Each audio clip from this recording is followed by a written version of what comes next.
The call came in at 8:03 a.m. Not from family, not from a hospital, from the police. The officer didn't sound urgent, and that was the part that unsettled me the most. When people expect you to panic, they speak gently. When they already believe something about you, they keep it neutral.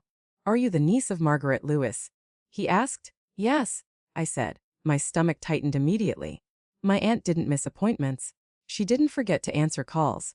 She didn't disappear quietly. "We're conducting a welfare check," the officer continued. "Your cousin reported concerns about her mental state." Mental state. That phrase is never used casually. I asked what kind of concerns. The officer hesitated. "He says she's confused, possibly unsafe. He believes she's being influenced by someone close to her." Someone close. That was me. I didn't argue over the phone. I'd learned a long time ago that arguing with authority before they show their cards only makes things worse. "I'm on my way," I said. When I arrived at my aunt's house, 2 patrol cars were already there, lights off, doors open. Procedural, not emergency. Margaret's house looked the same as it always had, white siding, neat porch. Wind chimes still tapping softly in the morning air. No signs of distress. No chaos, but standing in the driveway was my cousin, arms crossed, jaw tight, watching. The officer greeted me politely but positioned himself between me and the front door. "That wasn't accidental. She's inside," he said. "We're just talking." Talking. I could hear my aunt's voice through the open window. Calm, clear, annoyed. "I told you already," she was saying. "I don't need help. And I don't need supervision." That word landed hard. Supervision. The officer glanced back at my cousin. "He's concerned about her finances," the officer said. "And her decision-making." I finally looked directly at my cousin. "Concerned how?" He didn't answer me. He answered the officer. "She's been making irrational choices," he said. "Giving money away. Letting people influence her. She's not the same." Not the same. That's another phrase that sounds harmless until it's written into a report. The officer nodded slowly, already framing something in his mind. I asked the question that mattered. "Has she been evaluated by a doctor?" My cousin jumped in quickly. "We're trying to prevent that from becoming necessary." Prevent. Meaning before she gets a chance to defend herself. The officer finally stepped aside and let me into the house. Margaret was sitting at the kitchen table, hands folded neatly, eyes sharp behind her glasses. She looked irritated, not confused, annoyed, not unstable. When she saw me, her expression softened just slightly. "They're here because I said no," she said flatly. The officer cleared his throat. "Ma'am, your son expressed concerns about your safety." "I don't have a son," Margaret replied. "I have a nephew who wants control." The officer stiffened. That was not the answer he expected. My cousin's voice rose. "See, she's paranoid. Accusatory?" Margaret turned her head slowly toward him. "You filed paperwork this morning?" she said. "Without telling me." Silence. The officer looked between them. "What paperwork?" Margaret looked at me then. "He tried to access my accounts," she said. "And when the bank didn't allow it, he called you." The room shifted, because now this wasn't a welfare check. It was a sequence. The officer asked my cousin directly, "Did you attempt to access her finances?" My cousin hesitated for half a second too long. "I was trying to protect her," he said. Margaret laughed once. "Sharp. Combarred a lawyer last week," she said. "He asked about conservatorship." That word changed everything. Conservatorship. Now the officer's posture changed, not aggressive, but alert. Because welfare checks don't escalate to conservatorship without a paper trail. The officer stepped aside and made a quiet call. Margaret leaned toward me and lowered her voice. "He thinks if he moves fast enough," she said, "the system will accept his version before anyone asks me questions." I believed her. Because that's how these stories always begin. Not with violence. With concern. With paperwork. With someone deciding another adult no longer gets to speak for themselves. The officer returned. "Ma'am," he said carefully, "we're going to document this and recommend further review." Margaret nodded once. Calm. My cousin didn't look calm anymore. Because the welfare check he thought would silence her had just created a record. And records don't belong to families, they belong to the system. Because this was never about safety. It was about speed. It would he filed before anyone could stop him. The police left without taking anyone away. That detail mattered. When officers don't arrest someone, people assume nothing serious happened. But in reality, it often means something far worse. The beginning of a paper trail that grows quietly, while everyone else keeps talking like the moment has passed. It hadn't. The officer told us they would follow up. which is law enforcement language for someone just touched a system they shouldn't have. As soon as the patrol cars pulled away, my cousin's tone changed. The concern drained from his face, replaced by irritation. "You didn't have to make it dramatic," he said to my aunt. Margaret didn't raise her voice. "You didn't have to bring the police," she replied. He scoffed. "I was protecting you." "No," she said. "You were positioning yourself." That was the first time I heard the word that would define everything that followed: positioning. I stayed silent while they argued, because I was already doing the math in my head. Police don't show up for welfare checks unless someone reports something specific, and reports don't get taken seriously unless they align with something else. Like paperwork. I asked the question my cousin didn't want to hear. "What did you file?" I said. He froze just long enough to tell me I was right. "Nothing official," he said quickly. "Just inquiries." "Inquiries? That word again." I looked at my aunt. She shook her head. "He requested access to my investment account last week," she said. "Told the bank I was becoming unreliable." My stomach tightened. Banks don't escalate unless someone insists. And when that didn't work, I asked. Margaret didn't answer. She stood up and walked to the hallway closet. From the back shelf, she pulled out a manila folder. "Thick. Stuffed? He didn't know I keep copies," she said. Inside were emails, letters, notes from meetings he thought were private. A lawyer's letter had caught my eye. I picked it up. "Request for conservatorship consultation." It read. Dated 2 weeks earlier. Filed under my aunt's name. Without her consent. "This isn't about help," I said quietly. Margaret nodded. "He thought if he moved fast enough, I wouldn't realize what he was doing until it was too late." That was when my cousin snapped. "You're not thinking clearly," he said.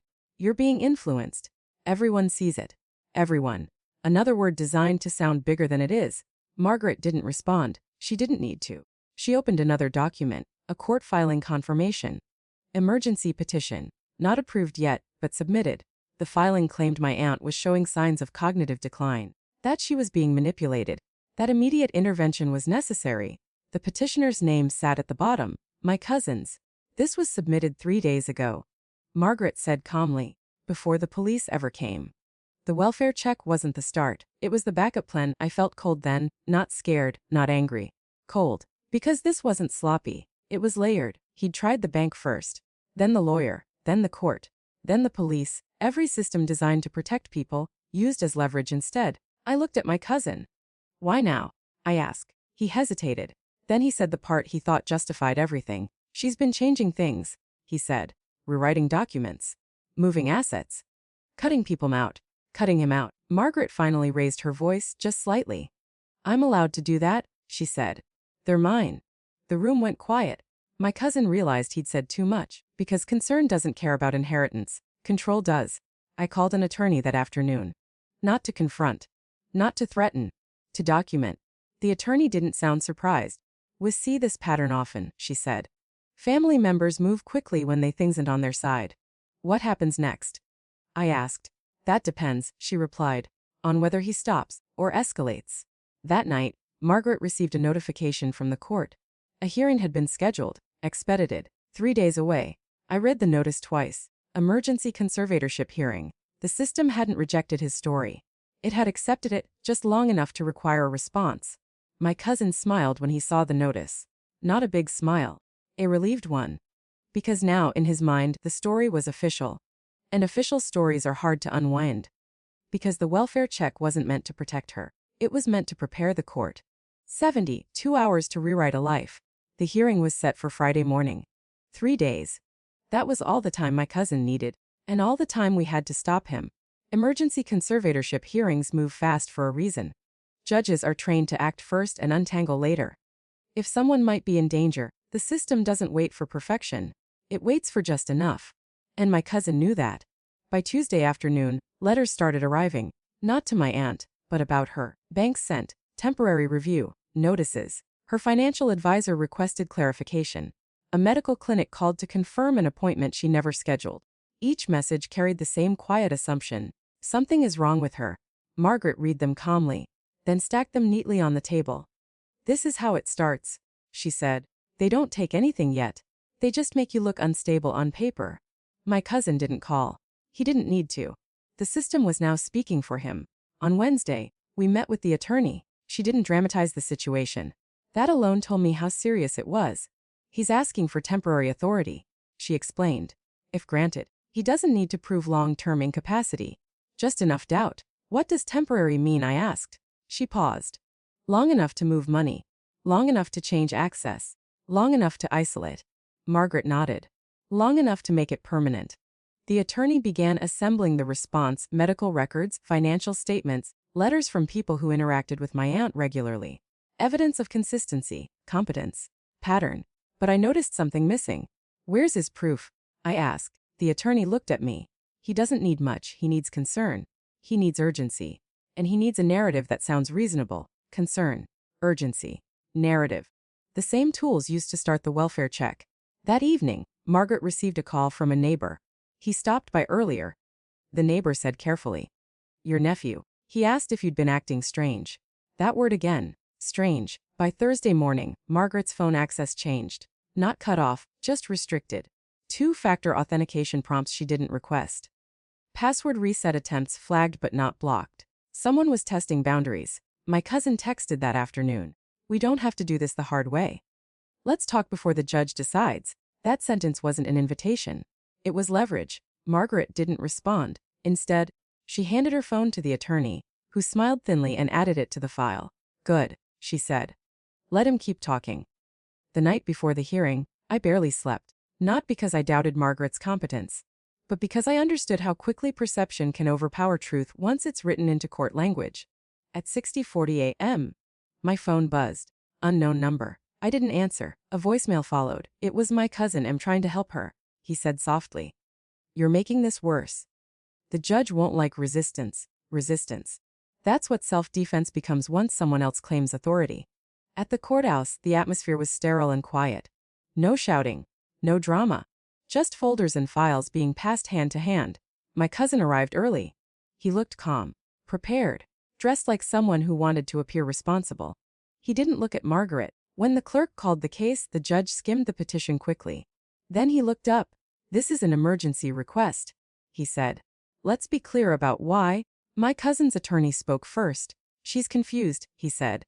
"Easily influenced. Her financial behavior has become erratic." Margaret didn't interrupt. She waited. Our attorney stood. "She is here," she said, present, oriented, and documented. She handed over the response file. Medical letters, transaction history, witness statements, and one more thing. The judge paused as he reached the last attachment. "What's this?"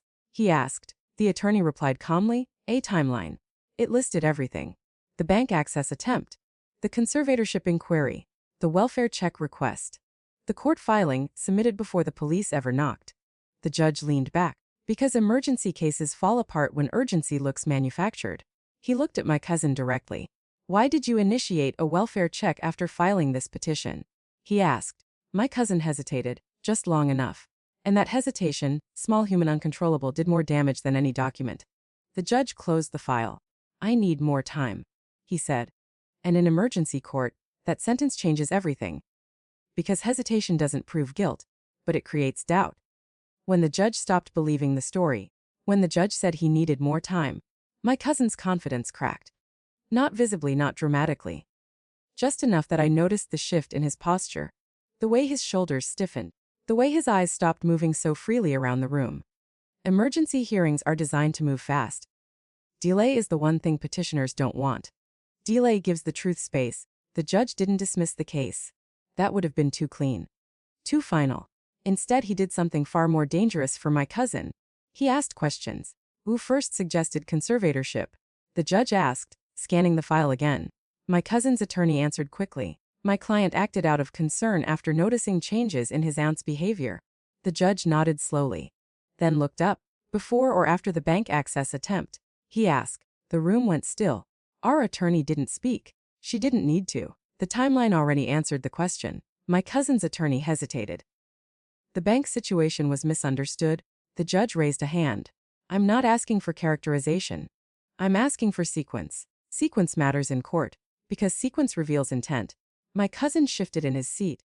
I was trying to prevent financial harm, he said, directly breaking from his attorney. She was making irrational decisions. The judge looked at Margaret. She met his eyes calmly. No shaking, no confusion. Name one, the judge said. My cousin opened his mouth, closed it, then tried again. She was changing beneficiaries. Margaret nodded. Yes, she said. From him. The judge wrote something down. That sound, the scratch of a pen, was louder than any argument. The judge continued. And you attempted to gain access to her accounts before receiving any medical evaluation. My cousin's attorney tried to redirect. Your Honor, this is about safety. It becomes about safety. The judge replied, when financial control follows incapacity, not when it precedes it. That sentence landed hard. Because it reframed everything, the judge ordered a temporary pause on the petition. No authority granted. No access changed. No conservatorship imposed. But he didn't stop there. I'm referring this filing for review, he said. Specifically regarding the sequence of actions taken. Review. That word doesn't sound threatening to people who don't understand the system, but it is. Because reviews don't care about intentions. They care about patterns. Outside the courtroom, my cousin finally looked at Margaret. You didn't have to do this, he said quietly. Margaret's voice didn't rise. You did it first. He shook his head. You're letting her influence you, he said, nodding toward me. The attorney stepped between us. Any further communication goes through counsel, she said calmly. That was the moment my cousin lost access, not legally yet, but socially. People nearby were listening now, court staff, other attorneys, clerks who remembered faces, and reputations formed quickly in quiet hallways. That afternoon the bank called again, not to restrict, to apologize. They'd flagged the access attempts internally, and were now documenting the pattern as a precautionary report. The financial advisor requested a formal meeting, with Margaret alone. The doctor my cousin claimed had concerns. He had none. No records, no appointments, no statements. Each claim unraveled the same way. Not loudly, but completely. By the end of the week, my cousin's attorney withdrew. Officially, it was a conflict of interest. Unofficially, no one wants to represent a case that starts to smell like abusive process. Margaret received a letter from the court. The petition was dismissed. Not denied. Dismissed. Meaning it didn't fail because of insufficient evidence. It failed because it never should have been filed the way it was. And dismissal invites questions. Questions my cousin could no longer answer cleanly. He stopped showing up at family gatherings. Stopped calling mutual friends. Stopped pretending concern. Because concern doesn't survive scrutiny. Control doesn't survive records. One evening, as we sat quietly at Margaret's kitchen table, she finally said what she'd been holding back. He wasn't trying to help me, she said. He was trying to replace me. I nodded. And the system almost let him, she added. Almost, I said. She looked at me then. That's why people like him move fast, she said. They rely on the moment before anyone slows things down. She was right. Because speed hides motive, but patience exposes it. Because losing the case wasn't the real consequence. The real consequence came next, when the people who once trusted him started asking why he needed control so badly. When silence became the only thing he had left, the case ended quietly. No headlines, no public apology, no dramatic confrontation in a courthouse hallway. Just a dismissal order, a paper trail. And a man who suddenly found that every door he used to walk through opened more slowly. Or not at all. My cousin didn't call after the petition was dismissed. At first, I thought he was regrouping. People like him don't give up easily. They wait, they look for a new angle. But days passed.